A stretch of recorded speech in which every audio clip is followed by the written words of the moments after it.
It was August 16, 1975, at the Freedom Hall in Louisville, Kentucky. The summer evening was warm and humid at 84 degrees, but inside the packed arena, the temperature had climbed to nearly 90 degrees from the collective energy of 18,000 devoted fans who had traveled from across the Ohio Valley to see the King perform. Elvis was 40 minutes into what would become one of the most emotionally powerful concerts of his career when something happened in the third row that would stop him mid-song and create a moment so profound that every person in that building would carry it with them for the rest of their lives. The little boy's name was Michael Anthony Caruso, though nobody in the arena knew it at the time. He was 7 years old, with dark curly hair that his mother had carefully combed that morning, and bright brown eyes that seemed too large for his thin, pale face. Michael was small for his age, weighing only 42 pounds, and he was dying. The acute lymphoblastic leukemia that had been ravaging his small body for 18 months was finally winning the battle, despite every treatment, every prayer, and every desperate hope his family had clung to. Michael lived with his parents, Anthony and Maria Caruso, in a modest row house in South Louisville, where the smell of his mother's Italian cooking usually filled the air, and the sound of his father's laughter had once echoed through the rooms.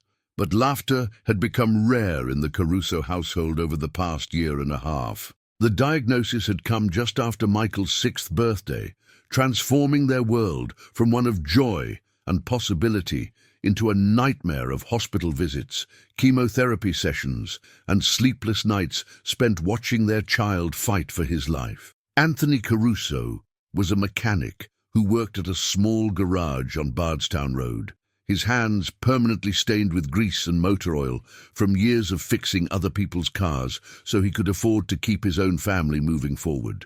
Maria was a seamstress who took in alterations and mending to help pay the mounting medical bills that insurance couldn't cover. They were hard-working, loving parents who had done everything humanly possible to save their son, but modern medicine had reached its limits. The doctors at Corsair Children's Hospital had been as gentle as possible when they delivered the news 3 weeks earlier.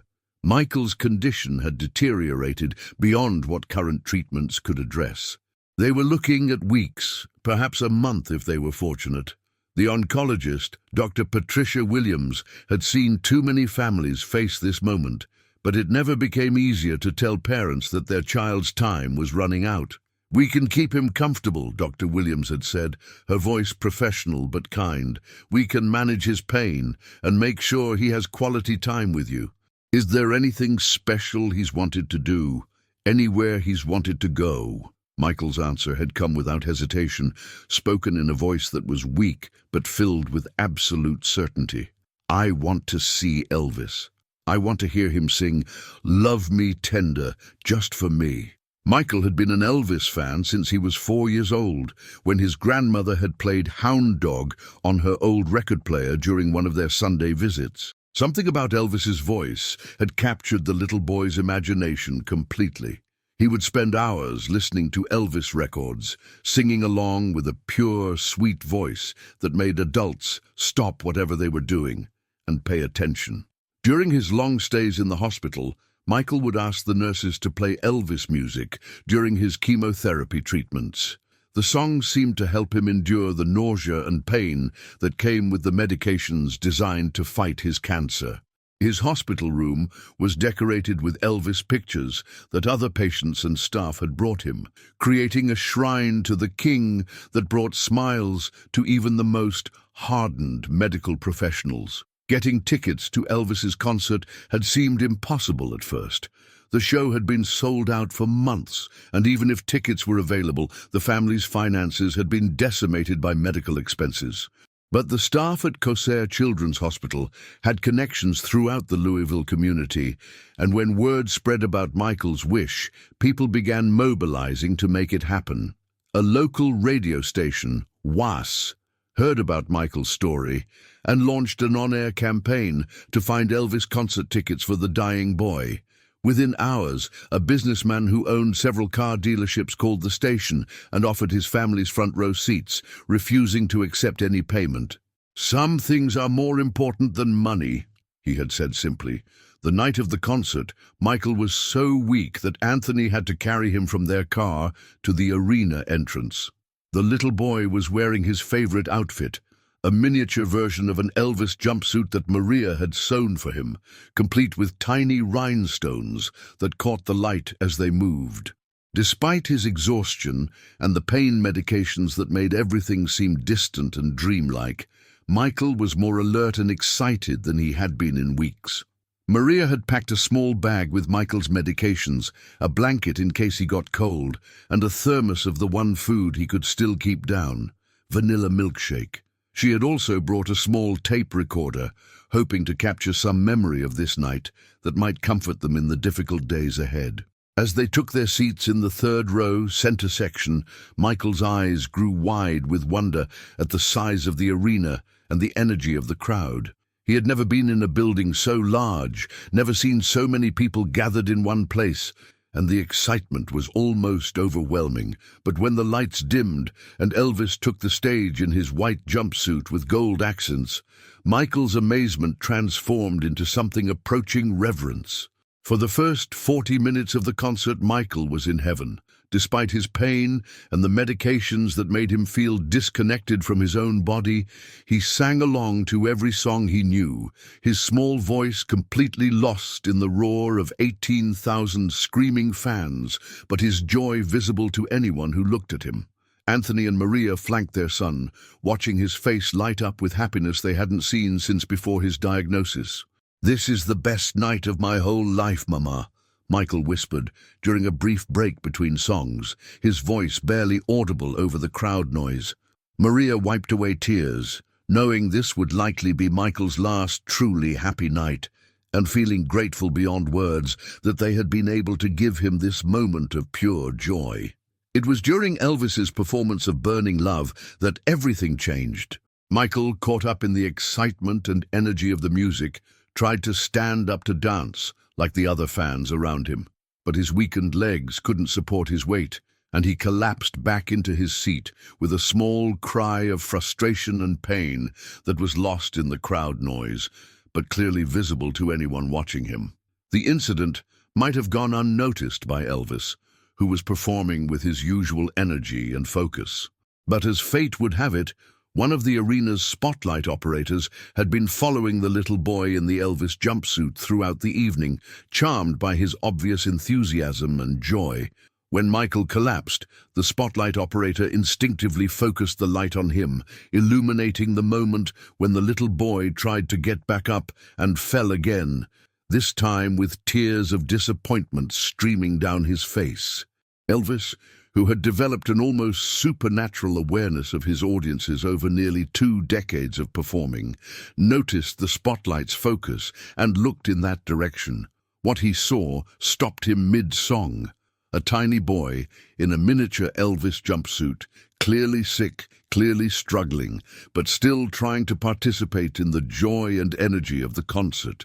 Without finishing his verse, Elvis signaled to his band to stop playing. The sudden silence in the arena was jarring and immediate, causing 18,000 people to focus their attention on the stage where Elvis was pointing toward the third row with obvious concern. "Hold on, everybody," Elvis said into his microphone, his voice carrying clearly through the arena's sound system. "I see something down there that's more important than any song I could sing." He walked to the very edge of the stage, squinting into the lights to get a better look at the little boy who had captured his attention.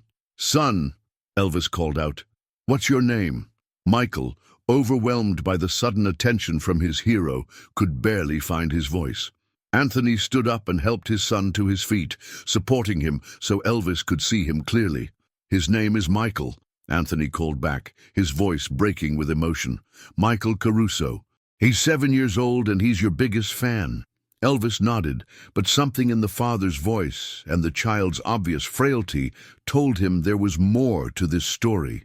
"Michael," Elvis said gently, "are you okay, son? You look like you might not be feeling too well." Maria stood up beside her husband and son, and in a voice that carried clearly through the silent arena, she said words that would break the hearts of everyone present. "He's dying, Mr. Presley." The doctors say he only has a few weeks left. All he wanted was to see you perform and hear you sing Love Me Tender. The revelation hit the arena like a physical force. 18,000 people fell into a silence so complete that you could hear the building's ventilation system humming through the sound speakers. Elvis stood at the edge of the stage, visibly moved by what he had just learned, processing the fact that this little boy had used possibly his last remaining strength to come see him perform. What Elvis did next had never been done before in the history of rock and roll concerts and would never be replicated. He jumped down from the stage, landing directly in front of the barrier that separated the audience from the performance area, and motioned for security to help him reach Michael's row. "Bring him to me," Elvis said, his voice thick with emotion. "Bring that brave little boy to me right now." The security team, recognizing the unprecedented nature of the situation, carefully helped Michael and his parents move from their seats to the front barrier where Elvis was waiting. When Michael reached him, Elvis knelt down to the boy's eye level, bringing himself face to face with the child who had stopped his entire concert. "Michael," Elvis said softly, "I'm honored to meet you, son. You're the bravest person in this whole building tonight." Michael, despite his weakness and the overwhelming nature of the situation, managed to speak. "Mr. Elvis, I love you so much. I listen to your music every day in the hospital. It makes me feel better." Elvis felt tears beginning to form as he looked at this tiny boy who was facing death with more courage than most adults could muster. "You know what, Michael? I love you too, and I'm going to do something special just for you." Elvis stood up and addressed the crowd. "Ladies and gentlemen, this is Michael Caruso. He's 7 years old, and he's fighting a battle that no child should ever have to fight. But you know what? Michael is here tonight, and he wants to hear Love Me Tender, and by God, that's exactly what he's going to get." But Elvis wasn't finished. What he did next created one of the most emotionally powerful moments in concert history. He lifted Michael in his arms, the little boy's weight almost nothing against Elvis's strong frame, and carried him up onto the stage. The sight of Elvis Presley holding a dying child while walking across the stage left the entire arena speechless, many people openly weeping at the tenderness of the moment. Elvis sat down at his piano with Michael on his lap and began playing the gentle introduction to Love Me Tender. But before he started singing, he spoke quietly to Michael, his words picked up by the microphones, but clearly intended for the little boy. "Michael, this song is just for you, buddy, and I want you to sing along with me, if you feel up to it, okay?" What happened next transcended entertainment and entered the realm of pure human connection. Elvis began singing Love Me Tender with a tenderness and emotion that he had never before brought to the song. His voice was gentle, loving, almost like a father singing a lullaby to his child. And Michael, despite his weakness, began singing along. His small, sweet voice blended with Elvis's powerful vocals in a way that was both beautiful and heartbreaking. The arena's sound system carried their duet to every corner of the building, and there wasn't a dry eye anywhere. As they sang together, something incredible happened throughout the arena. 18,000 people began joining in, but quietly, respectfully, turning the song into a gentle lullaby for a dying little boy. The sound was unlike anything ever captured in a concert recording. Thousands of voices singing softly together, creating harmonies that seemed to envelop Michael in love and support. When the song ended, Elvis held Michael close and whispered something in his ear that only the boy could hear. Michael smiled, the first genuine smile his parents had seen in weeks, and hugged Elvis with all the strength he could muster. "Thank you, Mr. Elvis," Michael said into the microphone. "That was the most beautiful thing ever." Elvis was openly crying now, making no attempt to hide his emotional response to this encounter with such courage and grace in the face of unimaginable circumstances. "No, Michael," he said. "Thank you. You've just given me and everyone here tonight something we'll treasure forever." As Elvis prepared to carry Michael back to his parents, the little boy did something that surprised everyone. He reached into his pocket and pulled out a small, worn picture of Elvis, one that he had kept with him throughout all his hospital stays. "I want you to have this," Michael said, pressing the picture into Elvis's hand. "So you won't forget me." Elvis took the picture, looked at it, and then back at Michael. "Son, I could never forget you. Never." The standing ovation that followed lasted for 12 minutes. 18,000 people were on their feet, not cheering in the usual excitement of a rock concert, but expressing their overwhelming appreciation for what they had just witnessed. A moment of pure love, compassion, and human connection that transcended entertainment. Elvis finished the concert with Michael's family moved to special seats on the side of the stage, and every song seemed to be dedicated to the brave little boy who had reminded everyone present what truly mattered in life. After the show, Elvis spent over an hour with the Caruso family, learning about Michael's journey, his love of music, and his remarkable courage in facing his illness. He arranged for the family to have access to better medical care, though they all understood that Michael's condition was beyond what medicine could cure. Michael Caruso passed away peacefully 6 weeks later on September 28, 1975. He died at home, surrounded by his family, with Elvis's music playing softly in the background.